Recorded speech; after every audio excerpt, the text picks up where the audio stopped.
So Chelsea's out the way now, and we should currently be at RHS Chatsworth Flower Show, which obviously isn't happening this year. But it's not too late to plant your Zantedeschia rhizomes for flowers later this summer. So we just wanted to have a quick video of actually planting a rhizome because we haven't done one of those yet. So here I've got a few rhizomes, and it's worth having a closer look at these because they do vary a little bit and it can be a bit tricky.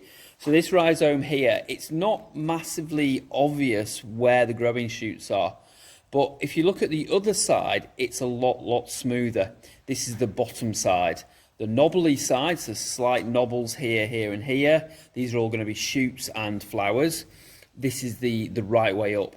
Sometimes it is more obvious, and if we have this one here, you can see there's some very big shoots on there already. It's ready to get away. Still got a fairly smooth bottom to it, so that's the downside really. We would plant this into either a 2 or 3 litre pot. So this side's for a 3 litre or your 2 litre here. I'm going to plant it into the 2 today. And the compost we use is very free draining. It has a lot of coir in it, our compost. Any good quality multi-purpose compost mixed with grit or perlite is absolutely fine.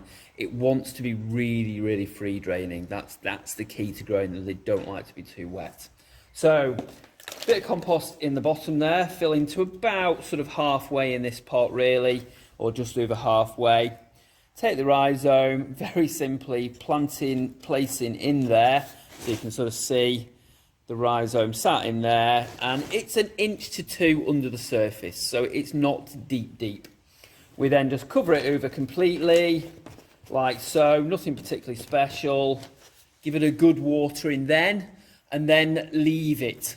Within a week, you'll have nothing showing, but actually if I knock this out, you'll be able to see that the rhizome, so you can see the bottom of the rhizome there, I've knocked it out, but look at the roots already starting on there. So these will actually shoot to the surface initially and then disappear underneath. But that's just after a week really, it started to grow. Then it will grow very fast, especially this time of year because it's warmer.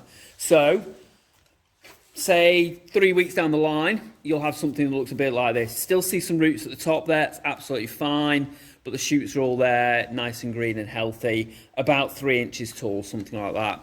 They then motor on really quick, so only sort of probably a week or 2 maximum later, depending on what the weather's doing, the leaves are just starting to open.